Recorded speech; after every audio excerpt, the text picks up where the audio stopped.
This young man's been getting a lot of attention this week. He dreamed of owning a home without spending 1 red cent. And believe it or not, he did it using 1 red paperclip. Don Daylor takes you step by step on his amazing journey.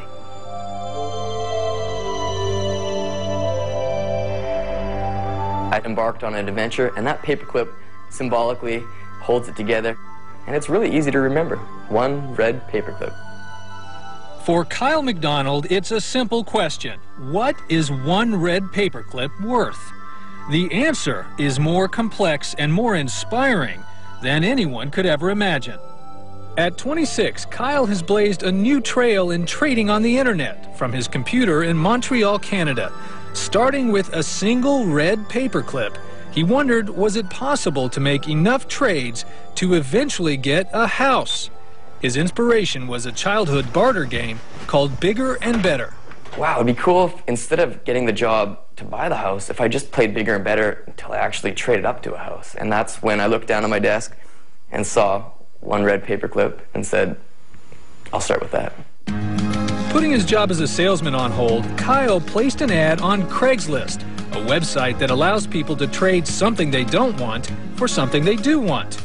It didn't take long for 2 young women from Vancouver, Canada to stumble across his listing. So I was just like, hey Ronnie, check this out. Like, this guy wants to trade a paperclip. Like, what can we trade him? Like, what do we have? And as soon as I got the call, I'm like, wow, this is gonna be fun. I'm gonna make some trades. People actually want to do this.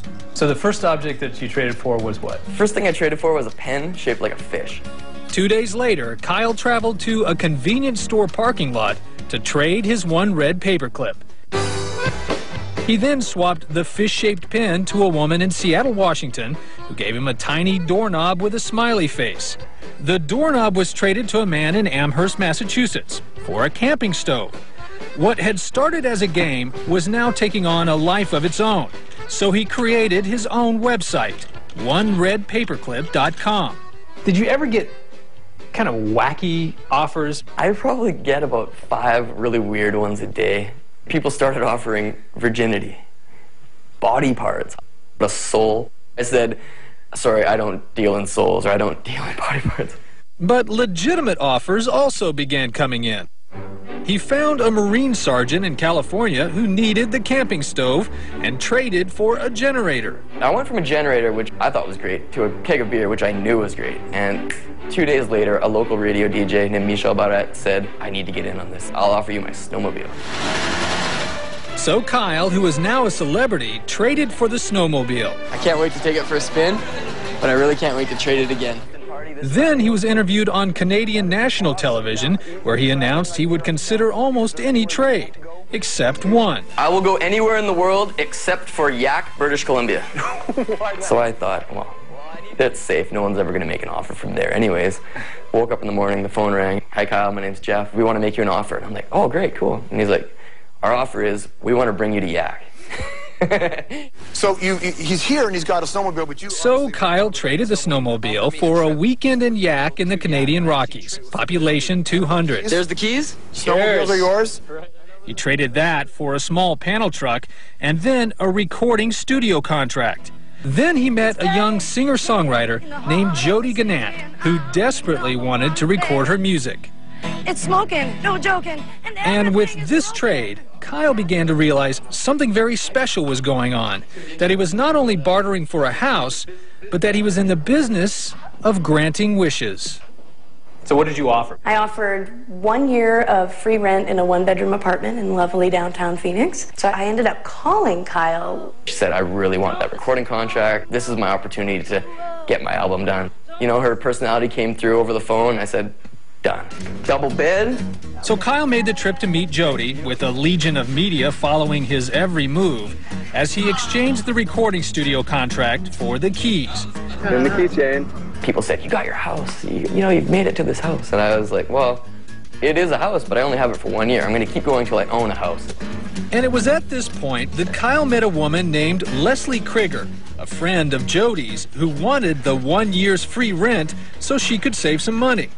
Leslie was about to make an offer that would launch 1 red paperclip into a whole new level of exposure.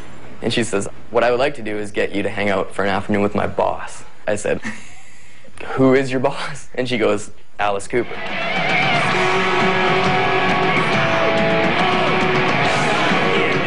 That's Alice Cooper, shock rock legend. The one little problem, Leslie, who works in his restaurant, hadn't yet asked Alice Cooper if he'd even do it. I started thinking about it and going, that's genius. And the smart thing is, he doesn't make a trade unless the other guy is getting a great deal. Without a moment's hesitation, Alice agreed. So Kyle headed back to Phoenix to meet Leslie, who was about to trade half a day with Alice Cooper for the one-bedroom apartment. Kyle said that I had to have something to trade because he was giving me the keys, and I had this mask hanging on my wall. So I actually made the trade wearing an Alice Cooper mask, shaking her hand on the front patio to her house, so there was a bit of symbolic trading going on as well. When Kyle posted Alice Cooper on his website, offers came pouring in by the thousands. But the next trade would be different from all the others. Kyle was about to make his first calculated decision. He traded half a day with Alice Cooper to a concert photographer from Cincinnati, Ohio, for this. A motorized Kiss snow globe. His legion of fans were stunned. How could a snow globe worth maybe $20 get him closer to his house? But Kyle knew that actor Corbin Burnson, best known for his role in the TV show L.A. Law, was waiting in the wings because Kyle had found out he had an extensive collection of, you guessed it, snow globes. I have 6,000 of them. Yeah, 6,000 snow globes. And I never heard of the Kiss snow globe. And when the snow dome came, I said, Gotta have it. gotta have it. I think I said, no, I need this. So Corbin gave Kyle a speaking role in a movie he's about to direct called Donna on Demand as his next thing to trade. There is someone out there who wants to be an actor, and I think this is an amazing opportunity. You are so excited about this, and you're not the guy who's going to be in the movie. I'm excited about seeing Corbin Burnson's snow globe collection. What happened when you made the trade with Kyle today? All day I was excited, and then when I saw it, it was, you know, that is a beautiful, beautiful snow dome. Wow. Christmas morning. Christmas morning, that's it. Exactly right. God, this is awesome. Look at this. Once again, there was real magic. Kyle touching the life of another person on his journey to turn a paperclip into a house. And just this week, a year to the day since he began his big adventure, the young man from Montreal made his 14th trade. This house, given to him by the town of Kipling, Saskatchewan, where they will soon hold open auditions for the speaking role in Corbin Burnson's movie. Kyle's dream had finally come true. What is one red paperclip worth?